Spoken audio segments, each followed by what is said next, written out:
Good morning, everyone. My name is Jeff Spicko. I'm the Director of Membership here at San Diego Zoo Global, and I want to welcome you all to our second Wildlife Hero Talk of 2017.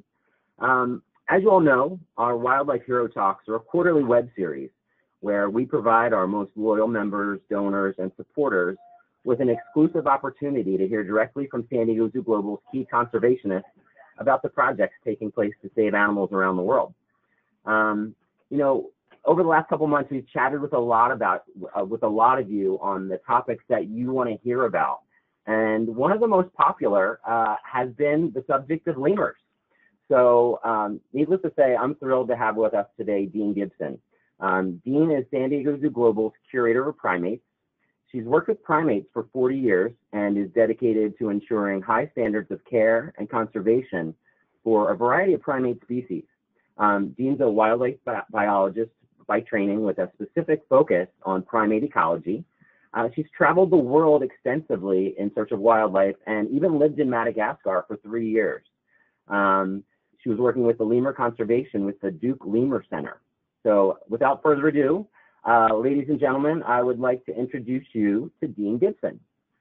Well, thanks, Jeff, and thanks to everybody online for taking the time out of your busy day to learn a little more about lemurs. So we're just going to jump right in. Time is limited.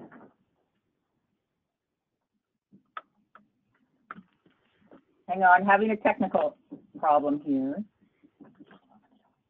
So we're going to just jump right in. What are lemurs? Well, the simple answer is lemurs are primates found in Madagascar.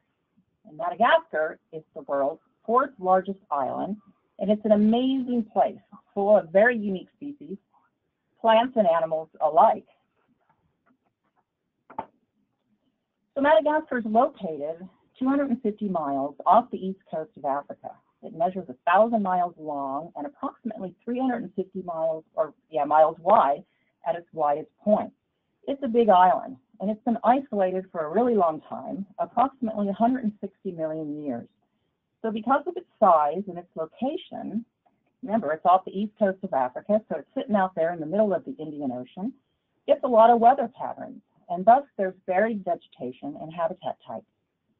If we take a quick tour around the island, we'll find beautiful rainforests along the east coast, deciduous dry forests and deep canyons along the northwest and the west, and then finally desert landscapes along the southwest and spiny forests in the south.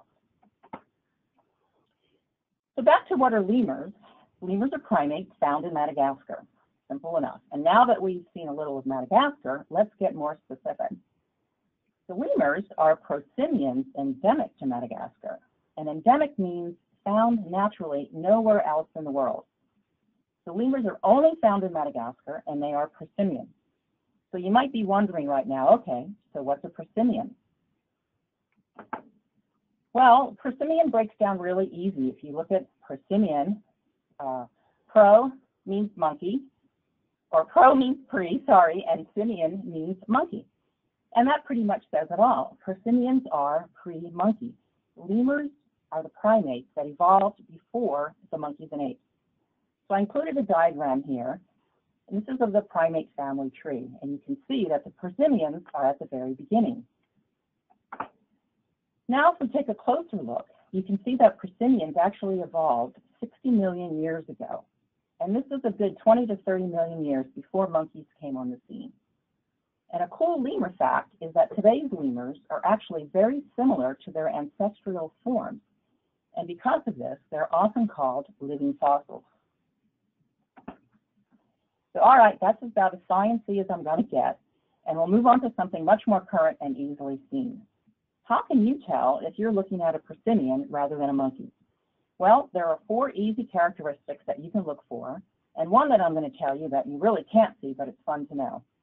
So prosimians have small snouts, wet noses, and scent glands.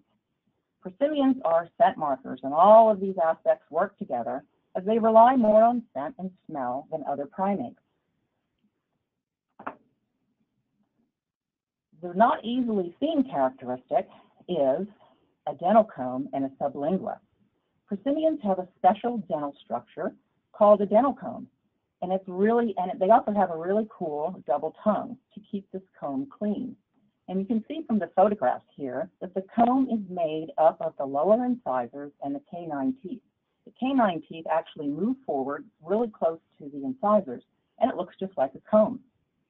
So since the canine tooth has moved forward and works with the incisors, their premolars have become modified to take the place of the canine. And the double tongue consists of a regular tongue with a tiny second piece underneath the regular tongue, and this is called a subligma. And this is how they clean their dental comb. So the fifth prosimian characteristic that sometimes is easily seen is a specialized pointed grooming nail or claw on their second toe. This is used for self-grooming. Prosimians have these grooming features, the dental comb and the grooming claw, because they do not have well-developed dexterity in their hands or their fingers like the monkeys and apes. So rather than groom each other or themselves with their hands, they basically groom with their mouths, and they do this by combing their hair through their teeth via their dental comb. So before we start looking at lemurs, one more quick thing. You should also know that there are other prosimians besides lemurs. These are the lorises and tarsiers from Asia, and the galgos, also known as bush babies, and the podos from Africa. You can think of these guys as the evolutionary cousins to the lemurs. So, lemur diversity, the moment you've been waiting for. Since you now have a little background on Madagascar, and you know what makes a prosimian, let's talk about diversity. Lemurs exhibit a tremendous amount of diversity, which can be seen in their appearance, activity patterns, diets, social systems, body size, vocalizations, and on and on. This is an imagery. It looks like a big teddy bear, and it actually is. It's one of Madagascar's iconic lemur species. It's one of the more vocal lemurs. It has a haunting but beautiful call, which is used for communicating location and for keeping in touch with each other. Their vocalizations sound like they're singing, and they're actually kind of similar to what a humpback whale's vocalizations are like, if you've heard those. So let's look at size. Lemurs range in size from the largest of the lemurs, the shafak and the indri species, which can get to be about 3 feet tall and weigh up to 17 or 18 pounds, such as this beautiful diadem shafak, which is found along the east coast of Madagascar. And then the size ranges down to the tiniest lemurs, the mouse lemurs, which are really no bigger than the common house mouse. There's even a pygmy mouse lemur, and the adult weight is only 40 grams. The mouse lemurs are widespread throughout Madagascar, and there are currently 19 different species of mouse lemur. So lemurs are both diurnal and nocturnal, and believe it or not, there are more nocturnal species than there are diurnal. So diurnal means active during the day, like this ring-tailed lemur, and they've been studied much more than the nocturnal species, which are active at night. So the diurnal species are certainly represented more in zoos, and so we hear and we know more about them. This nocturnal lemur is a Seal's sportive lemur, or a lepolemur, and the eye shine is actually a reflection from the special membrane behind the retina. This allows the eye of a nocturnal species to absorb more light and improve their vision. There are 26 different lepolemur species, and they are found throughout Madagascar. So sexual dichromatism, this is a fascinating thing in the prosimian world. You've probably heard about sexual dimorphism, which is common in primates, and this is where males and females are different in size. But sexual dichromatism is unique in primates, and this is when males and females are different in coloration, such as the crown lemurs on the upper right. It's the male that's the brown color, and it's the female that's gray. And the black lemurs on the left, the male is all black with black ear tufts, and the female is actually brown with white ear tufts. You probably wouldn't even know these were the same species if you didn't know about sexual dichromatism. And also, speaking about differences between males and females, did you know that in prosimians, it's the females that are the dominant sex? So eye color is actually one of my favorite things about lemurs. Lemurs, unlike most other non-human primates, who pretty much have brown eyes, have diversity in their eye color. You see shades of browns and oranges and yellows and even blue. This is a cockerel shafak found on the west coast and is a dry forest species. And also we have the blue-eyed black lemur, which is restricted to the forest remnants in the northwest. And then another beautiful shafak species, the Milne-Edwards shafak, which is an east coast west forest shafak.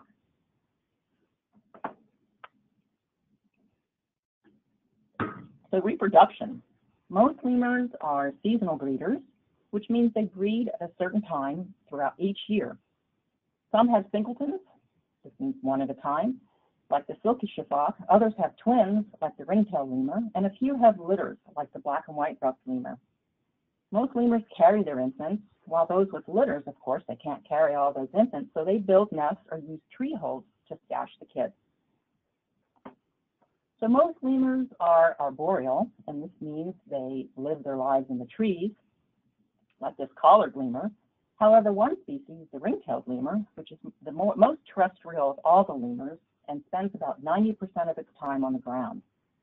They do retreat to the trees, however, to bed down at night, and this is how they avoid predators. So the collared lemurs are found in southeast Madagascar, and ring-tailed lemurs are found in the dry and desert-like southern forests. So within our arboreal lemurs, there's a very unique group which has a specialized locomotion called vertical clean and leaping. They have strong, powerful hind legs, and you can see these legs here, like springs on steroids. It's amazing. These species can jump distances of 30 feet in a single leap. Their legs are much longer than their arms, almost double in length. The golden-crowned shafak is located to the northwest of Madagascar, and the woolly lemur is a nocturnal species, also known as the avahi. There are 9 different species of woolly lemurs, and they can be found throughout the island's forests, except in the southwest. So occasionally, these arboreal specialists have to descend to the ground.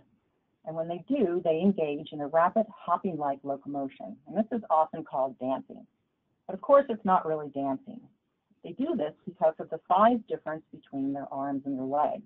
They cannot physically run or walk on all 4 limbs like other lemurs. And this is because their legs are like double the length of their arms. So these lemurs are designed and built to jump through trees using these powerful legs. When the trees disappear, the lemurs are forced to the ground and they must hop across open spaces. Needless to say, the shafak are put into a vulnerable situation when this occurs. The Verreaux's shafak on the left is a southern species, and due to the nature of this habitat, which is naturally a little more sparse, and unfortunately due to the amount of deforestation going on in the south, this species is seen crossing the open ground much more often. The diadem shafak, however, is an east coast species and not commonly seen on the ground. So we also have specialized feeders. Most species of lemurs are omnivores, which means they eat a variety of things. There are, of course, specialized feeders, such as the mouse lemur that feeds on insects and the shafak that feed on leaves, but also the black and white ruffed lemur that feeds mainly on fruit. And in addition, it's an important pollinator for Madagascar's national symbol, the ravenala plant, which is also known as the traveler's palm. It's not common that primates are primary pollinators for plants, so this is another unique prosimian thing that's happening with lemurs. And if we look at the bamboo lemurs, there are 5 species of bamboo lemurs, 7 if you include all the subspecies. All of the bamboo lemurs feed on different types and parts of bamboo, including one species called Hapelema aureus, which is the golden bamboo lemur. This animal can actually process cyanide found in some of the shoots and leaves of certain bamboo species. I don't know many primates that can do that. So the bamboo lemurs are found throughout Madagascar's wet and dry forests, except they're not found in the southwest. And the black and white ruffed lemur is found in the wet forest along the east coast of the island. So one of the most specialized feeders of all is a lemur known as the ii. This lemur is mostly solitary. It's a nocturnal species, and it's found along the east and the northwest coast. The species is very unique for many reasons, but we'll just focus on diet for now. because diet-wise, it's thought to fill the niche of the woodpecker, as there are no woodpeckers in Madagascar. So a woodpecker runs along, tapping along, excavating dead and decaying trees, looking for insect larvae or even tree sap. The ii has several unique features that are used to find and consume larvae in dead and decaying wood, much like the woodpecker. They use this bony third finger to tap along the rotten wood, and their large bat-like ears to listen for holes as they tap. Once they find a hole, they use their very large and long, strong teeth to chew out the wood. And then they stick this bony finger into the hole to extract the delicious wormy meal. So another very amazing and truly unique trait found in the lemur world is that of the dwarf lemur and even some mouse lemurs. They can actually go into a true hibernation period or a torpor. No other primate group can do this.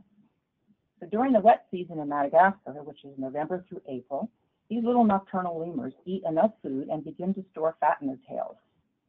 During the dry season, which is May through October, they sleep and live off these stored fats. So notice the normal tail size on the left photograph, and then compare that to a tail that has fat storage on the right. So current threats. Did you know that lemurs are currently the most threatened group of mammals on Earth? And this is for many reasons.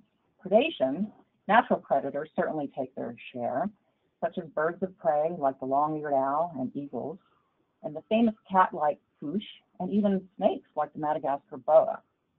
But this is the natural circle of life, and with healthy populations, predation alone doesn't cause extinction. What causes extinction is habitat destruction, and this is a much more serious threat to the survival of lemurs. Basically, without forests to live in, lemurs cannot survive. Deforestation occurs for many reasons, but large-scale deforestation has the most detrimental impact. For example, mining, both legal and illegal, is happening in Madagascar, and it's becoming more widespread due to the island's natural richness in minerals and metals. Also, large-scale agriculture and illegal logging are critical problems. You can see the impact of the natural landscape with the sisal plantation photo. There's also smaller-scale deforestation through local land use practices such as slash-and-burn agriculture and charcoal production. Now, this is problematic and certainly increases as the human population increases. Additionally, other impacts related to humans include the pet trade and hunting beyond subsistence needs. All of these activities threaten the future existence of lemurs. So, and finally, an unusual type of threat that involves the ii is a local sati or superstition, which is much like our superstition about black cats. Only in this case, it's unfortunately lethal. If an ii is seen during the day, it's believed that it must be killed or bad luck will come to the person or that person's village. So remember, iis are nocturnal. However, they can be active at dusk and dawn, and this is generally when they're waking up or bedding down. And this is when the locals would actually come across them. So to ward off the bad omen or bad luck, the dead ii is posted along the road or the path away from the village so that the bad luck will be carried away. The lemurs are in trouble. However, amazingly enough, diversity continues to increase. For example, in 1994, only 33 species of lemurs were recognized. This more than doubled by 2006, up to 71. And then in 2012, it increased again to 103. So today, we recognize roughly 170 species. And you could say 111 if you include the different subspecies. I say roughly because taxonomy is an ever-moving target, so it depends on your timing and your reference source. And most recent discoveries have been due to advances in genetics. This chart here is based on the last published IUCN Red Data List information from 2012 and shows that 91% of all lemurs are threatened with extinction. So keep in mind, I don't know if maybe you don't know, but we've already lost 17 lemur species since the arrival of humans on the island about 2,000 years ago. So IUCN stands for the International Union for the Conservation of Nature. And the next IUCN Red Data List for lemurs is hopefully going to be completed this year. But with the increases in deforestation today and the ongoing habitat destruction that's only increasing, the future is looking grim for today's lemurs. However, there's still hope, especially if we take immediate action. And San Diego Zoo Global is taking action with our new Africa Rocks exhibit. San Diego Zoo Global supports lemur conservation efforts in Madagascar, and we are currently completing 2 lemur exhibits as part of our new Africa Rocks area. The exhibits will consist of several threatened lemur species in 2 separate mixed species exhibits.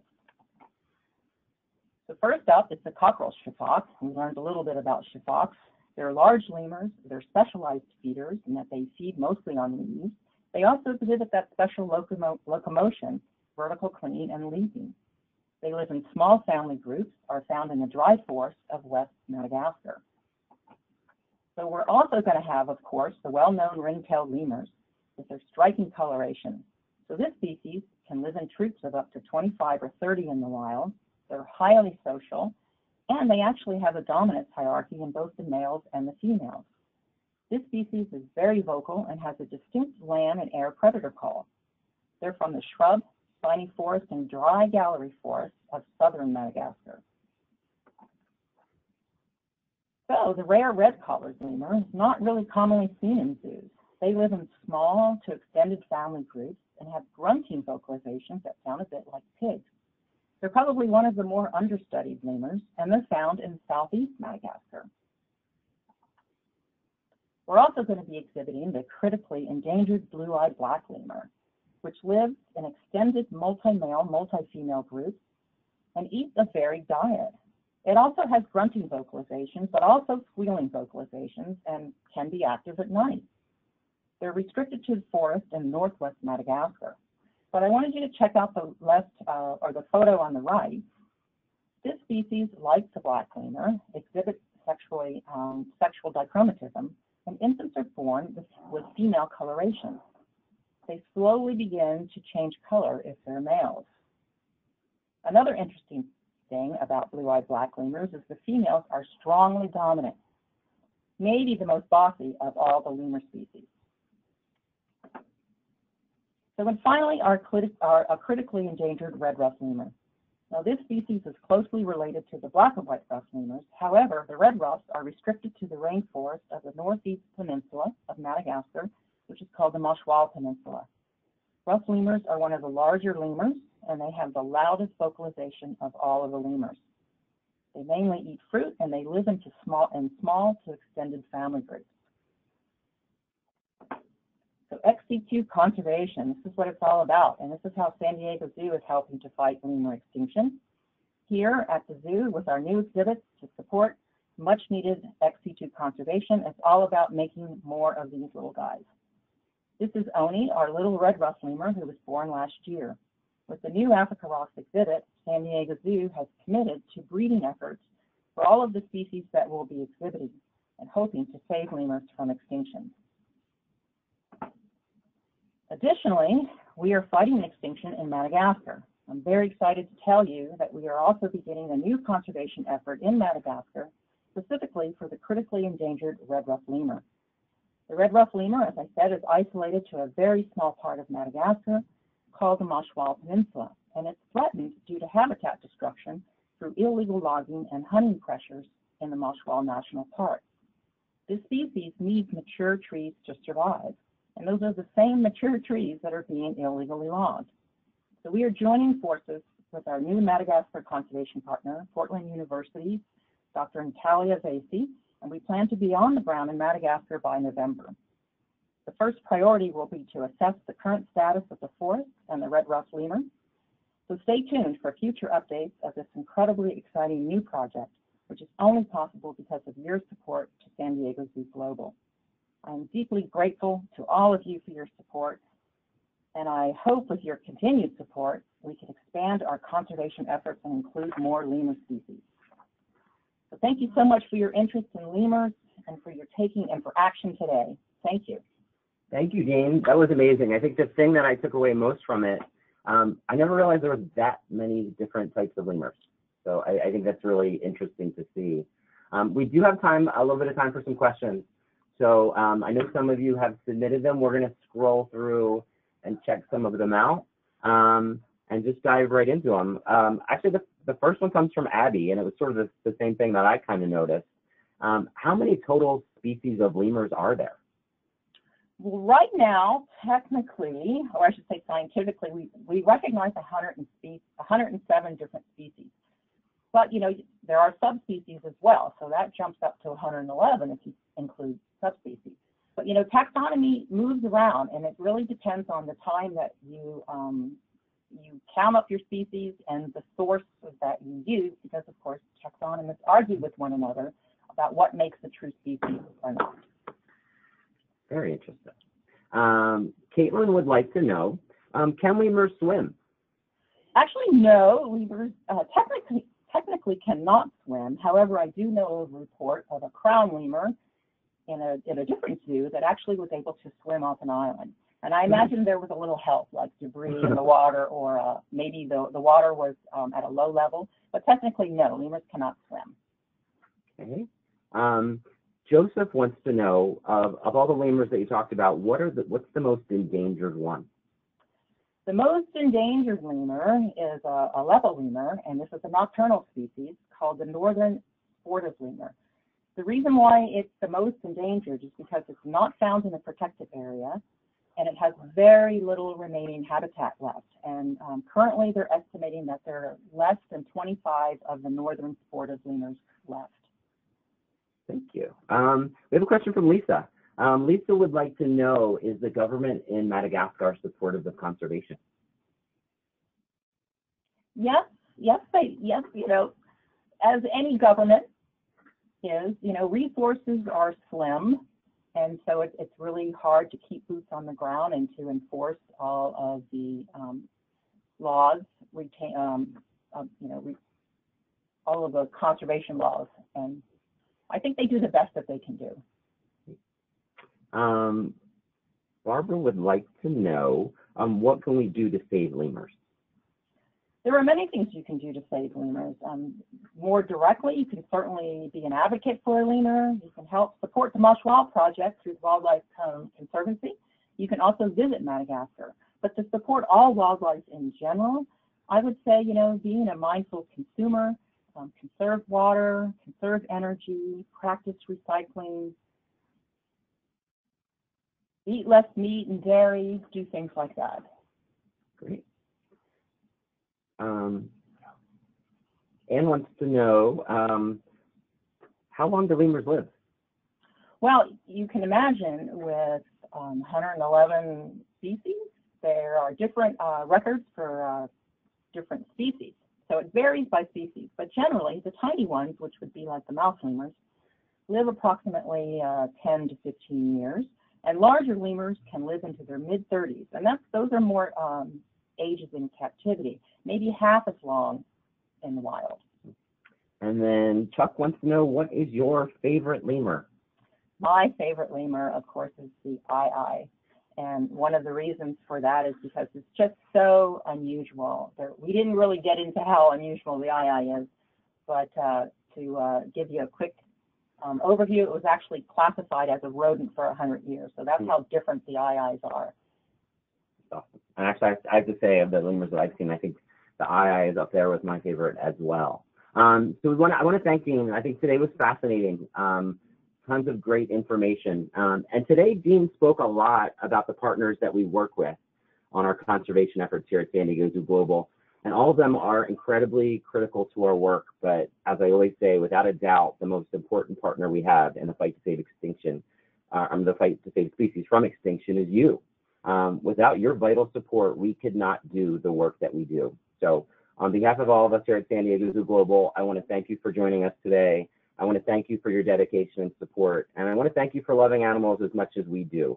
While we're making great progress in the conservation work taking place across the globe, there is still a lot more to be done. If you'd like to learn more about our conservation work, how you can help, or to make a donation, please visit us at endextinction.org/lemurs. So thank you again for joining us today, and have a great day, everyone.